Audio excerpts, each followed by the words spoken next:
to the Compliance Kitchen. In today's episode, we will take a look at the U.S. State Department's Bureau of International Security and Non-Proliferation, or ISN, as they imposed recently restrictions on 8 foreign entities. This was pursuant to the Iran, North Korea, and Syria Non-Proliferation Act, or INKSNA. That's a pretty long acronym. According to the publication in the Federal Register, the companies that were restricted have engaged in the transfer to or acquisition from Iran, North Korea, or Syria of goods, services, or technology that was or is controlled under the multilateral weapons control lists, or which have the potential to make a material contribution to WMD or ballistic missile systems. These 8 companies were sanctioned on July 29.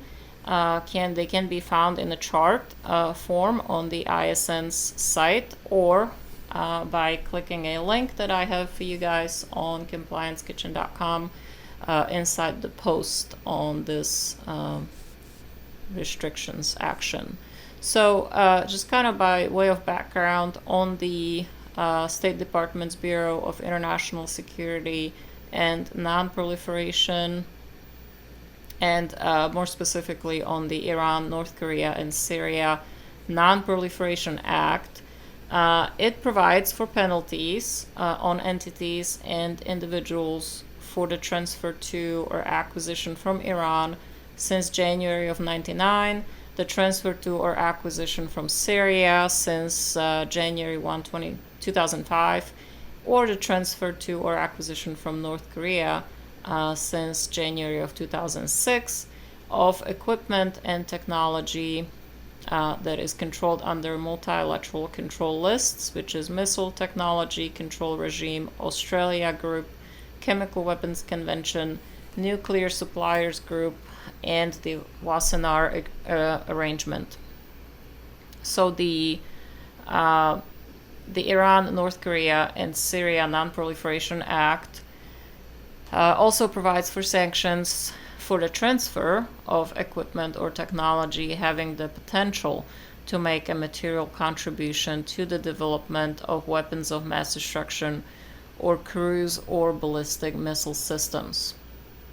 Now, this category includes items of the same kind as those items that are on multilateral lists, but falling below the control list parameters when it is determined that such items have the potential to make a material contribution to WMD or cruise or ballistic missile systems, and also other items with potential to make such a contribution when added through case-by-case decisions, and also items on U.S. national control lists for WMD or missile reasons that are not necessarily on multilateral lists.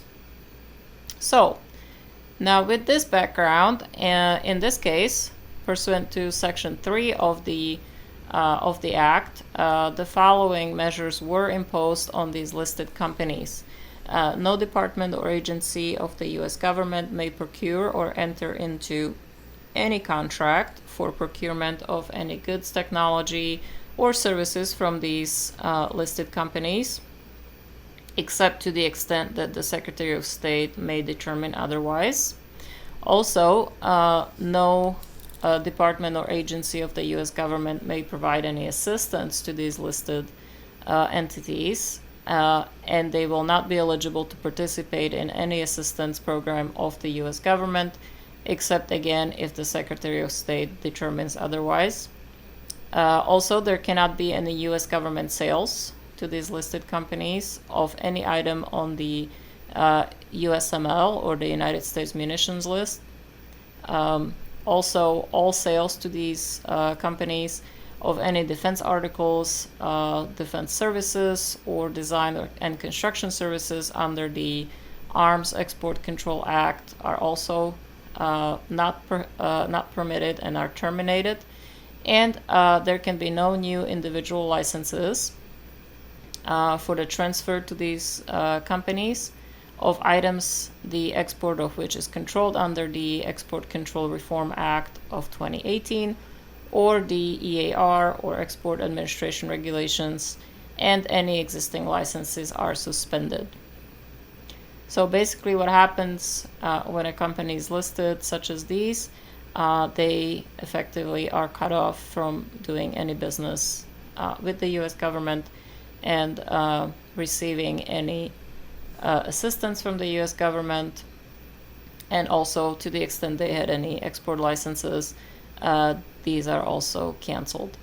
The measures that we just talked about will remain in effect for 2 years from the effective date, except again if the Secretary of State determines otherwise.